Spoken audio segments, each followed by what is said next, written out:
بہن اور بھائیو السلام علیکم۔ خیریت موجود، خیریت مطلوب۔ بسم اللہ الرحمن الرحیم۔ بلغ العلا بکمالہ، کشف الدجی بجمالہ، حسنت جمیع خصالہ، صلو علیہ وآلہ۔ ساتویں امام حضرت امام موسیٰ کاظم رضی اللہ عنہ۔ آپ رضی اللہ عنہ ساتویں امام میں ائمہ اثنائے عشر سے ہیں۔ حضرت امام جعفر صادق رضی اللہ عنہ کے صاحبزادے ہیں۔ نام موسیٰ، کنیت ابو الحسن اور لقب کاظم ہے۔ آپ رضی اللہ عنہ 7 صفر 128 ہجری بروز اتوار ابوا کے مقام پر پیدا ہوئے اور 25 رجب 183 ہجری بروز جمعہ وفات پائی۔ آپ رضی اللہ عنہ کا مزار قازمین شہر بغداد میں ہے۔ شان و عظمت۔ آپ رضی اللہ عنہ لاغر اندام، سرو قد اور نہایت حسین تھے۔ رنگ مبارک گندمی تھا، مگر بعض نے آپ رضی اللہ عنہ کو سانولا رنگت والا لکھا ہے۔ آپ رضی اللہ عنہ عالم متبحر، ولی کامل اور صاحب مناقب فاخرہ تھے۔ آپ رضی اللہ عنہ ایسے متجاب الدعوات تھے کہ جو لوگ آپ رضی اللہ عنہ کو اپنا وسیلہ بناتے یا آپ رضی اللہ عنہ سے دعا کرواتے، وہ اپنے مقصود کو پہنچتے تھے اور ان کی حاجتیں پوری ہو جاتی تھیں۔ سبحان اللہ۔ اسی سبب سے اہل عراق آپ رضی اللہ عنہ کو باب الحوائج یعنی حاجتوں کے پورا ہونے کا دروازہ کہتے ہیں۔ آپ رضی اللہ عنہ کے وصال کے بعد بھی آپ رضی اللہ عنہ کا مزار مبارک باب الحوائج ہے۔ امام شافعی رحمۃ اللہ علیہ فرماتے ہیں کہ حضرت امام موسیٰ کاظم رضی اللہ عنہ کی قبر مبارک اجابت دعا کے لیے مجرب تریاق کا حکم رکھتی ہے۔ حضرت امام جعفر صادق رضی اللہ عنہ آپ رضی اللہ عنہ کے بارے میں فرماتے تھے کہ یہ میرے تمام فرزندوں میں بہترین فرزند ہے اور اللہ کے موتیوں میں سے ایک موتی ہے۔ اللہ اکبر۔ سوائق محرقہ میں ہے کہ خلیفہ ہارون رشید نے آپ رضی اللہ عنہ سے کہا کہ آپ رضی اللہ عنہ اپنے آپ کو رسول خدا صلی اللہ علیہ وآلہ وسلم کی ذریت کیوں کہتے ہیں، جبکہ آپ رضی اللہ عنہ حضرت علی علیہ السلام کی اولاد میں سے ہیں اور آدمی کا نسب دادا سے ہوتا ہے نہ کہ نانا سے۔ تو آپ رضی اللہ عنہ نے یہ آیت مبارکہ پڑھی جس کا مفہوم ہے، پھر فرمایا کہ عیسیٰ علیہ السلام کا کوئی والد نہ تھا مگر ان کو ان کی والدہ معجدہ کی طرف سے انبیاء کی ذریت سے ملحق کیا۔ اسی طرح سے ہم بھی والدہ معجدہ کی طرف سے حضور صلی اللہ علیہ وآلہ وسلم کی ذریت سے ملحق ہیں۔ دوسری دلیل، ہماری ذریت رسول اللہ صلی اللہ علیہ وآلہ وسلم کے ہونے کی یہ ہے کہ نصارہ سے مباہلہ کے وقت اللہ تعالیٰ نے فرمایا، یعنی تو حضور صلی اللہ علیہ وآلہ وسلم نے بطور اپنے بیٹوں کے حسین اور حسن کو اپنے ساتھ لیا۔ پس اس آیت کی روشنی میں حضرات حسنین اولاد رسول اللہ صلی اللہ علیہ وآلہ وسلم ہیں اور ہم حضرت امام حسین علیہ السلام کی اولاد ہیں۔ یہ جواب سن کر خلیفہ لاجواب ہو گیا۔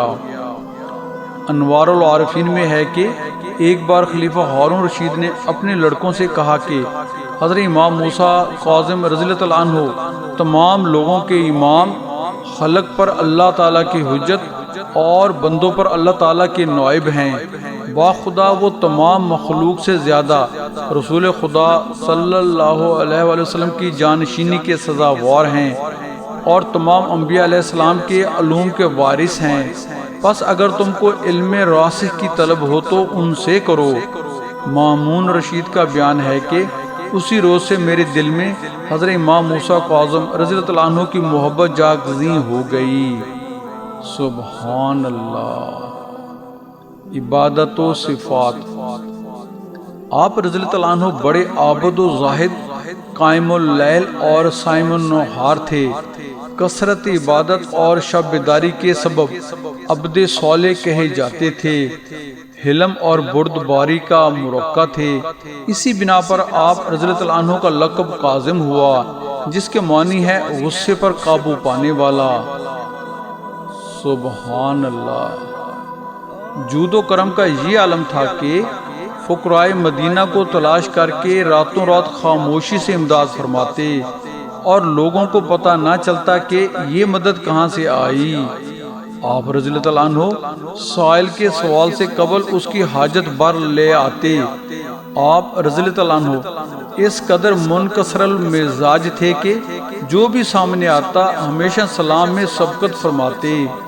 اگر کوئی آپ رضی اللہ عنہ کی ایذا رسانی کے درپے ہوتا تو اس کے پاس مال بھجوا دیتے تاکہ وہ اپنے آپ کو ایذا رسانی اور اس طرح اللہ اور اس کے رسول کو ناراض کرنے سے باز رہے۔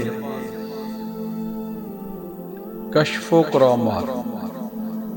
حضرت شفیق بلخی رحمۃ اللہ علیہ فرماتے ہیں کہ 149 ہجری میں حج کے واسطے گیا۔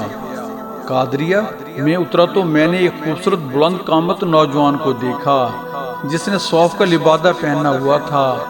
میں نے دل میں سوچا کہ اس نوجوان نے صوفیہ جیسا حلیہ بنایا ہوا ہے تاکہ لوگوں سے خدمت لے۔ میں یہ سوچ ہی رہا تھا کہ وہ نوجوان میری طرف متوجہ ہوا اور کہا، اے شفیق، حق تعالیٰ کا فرمان ہے، یعنی بہت زیادہ گمان سے بچو، بے شک بعض گمان گناہ ہیں۔ یہ کہہ کر وہ چلا گیا۔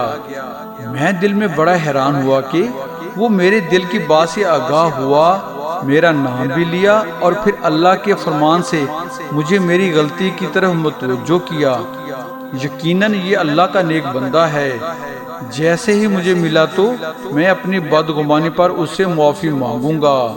میں نے ہر چند تیز چلنے کی کوشش کی مگر اسے نہ پا سکا۔ اگلی منزل پر میں نے اسے نماز میں مشغول دیکھا اور اس کے جسم پر لرزہ طاری تھا، آنکھوں سے آنسو جاری تھے۔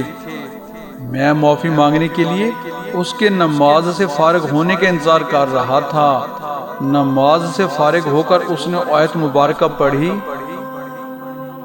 یعنی میں اسے بخشنے والا ہوں جس نے توبہ کی اور ایمان لایا اور عمل صالح کیا اور پھر ہدایت پر رہا۔ یہ فرما کر وہ نوجوان غائب ہو گیا۔ مجھے یقین ہو گیا کہ یہ ضرور کوئی ابدال ہے کہ 2 مرتبہ اس نے میرے دل کی بات ظاہر کی اور پھر اس طرح نگاہ سے غائب ہو گیا۔ جب مقام رمالہ میں پہنچے تو میں نے اس نوجوان کو کنویں پر کھڑا پایا۔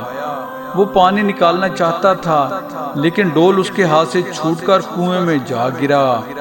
اس نے آسمان کی طرف دیکھا اور کہا، یعنی تو ہی مجھے پلاتا ہے جب میں پیاسا ہوتا ہوں اور تو ہی کھلاتا ہے جب میں بھوکا ہوتا ہوں۔ پھر کہا، اے میرے اللہ، اے میرے مولک، تیرے سوا میرا کوئی نہیں۔ شفیق رحمۃ اللہ علیہ فرماتے ہیں کہ باخدا میں نے دیکھا کہ کنویں کا پانی جوش کھا کر اوپر منہ تک آ گیا۔ وہ ڈول پانی پر تیر رہا تھا۔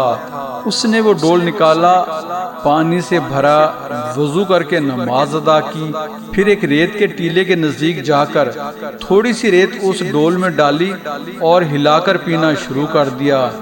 میں نے نزدیک جا کر سلام کیا اور عرض کیا، مجھے اس چیز میں سے کھلائیں جو اللہ تعالیٰ نے آپ رضی اللہ عنہ کو اپنے فضل سے عطا کی۔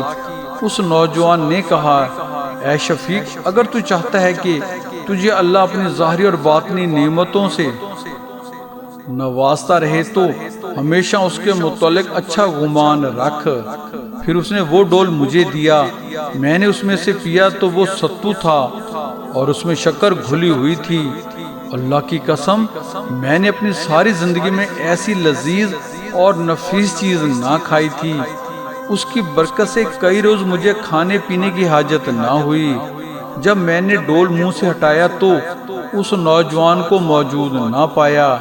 پھر میں نے اسے مکہ معظمہ میں دیکھا کہ تہجد کے وقت وہ نہایت خشوع و خضوع سے نماز پڑھ رہا تھا، اللہ کے حضور عاجزی اور گریزاری میں مشغول تھا۔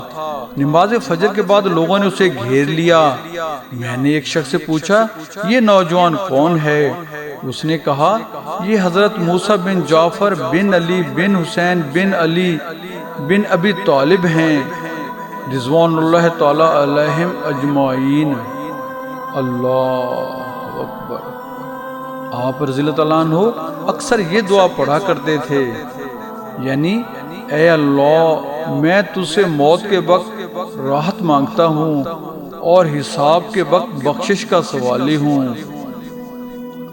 ایک دن آپ رضی اللہ عنہ خلیفہ ہارون رشید کے مجلس میں بیٹھے ہوئے تھے کہ عصائے موسیٰ علیہ السلام کا ذکر آیا تو آپ رضی اللہ عنہ نے فرمایا اگر میں اس قالین میں موجود شیر کی تصویر کو کہوں کہ ابھی اصل شیر ہو جا، آپ رضی اللہ عنہ کے منہ سے یہ نکلا ہی تھا کہ وہ شیر اصل ہو گیا۔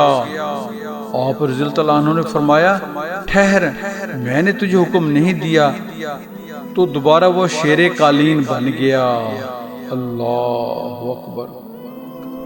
شواہد النبوہ میں مولانا جامی رحمۃ اللہ علیہ لکھتے ہیں اہل کتاب کی ایک صاحب نظر عورت نے آپ رضی اللہ عنہ کی والدہ ماجدہ کو دیکھ کر فرمایا تھا کہ آن قریب اس کے بطن سے ایک فرزند عظیم پیدا ہونے والا ہے جس کا مشرق و مغرب میں کوئی مثل نہ ہوگا۔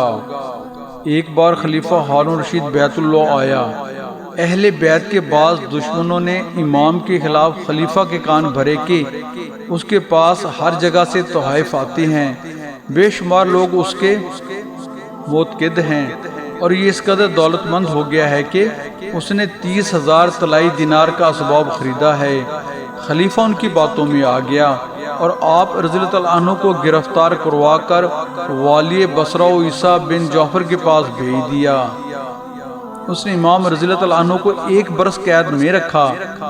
پھر ہارون رشید نے والی بصرہ کو آپ رضی اللہ عنہ کو شہید کرنے کا حکم دیا، مگر وہ نہ مانا اور کہا کسی کو یہاں بھیج دیں، میں امام کو ان کے حوالے کر دوں ورنہ میں چھوڑے دیتا ہوں۔ پس خلیفہ نے صدی بن حاشق کو بھیجا۔ والی بصرہ نے امام رضی اللہ عنہ کو اس کے سپرد کر دیا۔ اس بدبخت نے آپ رضی اللہ عنہ کو کھجوروں میں زہر ملا کر دیا۔ کھجور کھانے کے بعد آپ رضی اللہ عنہ نے فرمایا دشمنوں نے مجھے زہر دیا ہے، کل میرا بدن زرد ہوگا، پرسوں نفس سرخ اور نفس سیاہ ہوگا اور میری وفات ہوگی۔ بس ایسا ہی ہوا اور آپ رضی اللہ عنہ کا وہ فرمان پورا ہوا کہ دوبارہ جب جانا ہوگا تو واپسی نہ ہوگی۔ انا للہ و انا الیہ راجعون۔ آپ رضی اللہ عنہ کے بعد خلافت و امامت آپ رضی اللہ عنہ کے صاحبزادے علی رضا کو پہنچی۔ اللہ اکبر۔ Please just a minute, please subscribe my YouTube channel Islam TV by Waheed ji جی اینڈ comment, like and share our videos in your friends. Thanks for this kind favor. دعا ہے اللہ تعالی ہمیں اہل بیت اور 12 ائمہ کرام کی عزت و احترام کرنے کی توفیق نصیب فرمائے۔ آمین۔ جزاک اللہ۔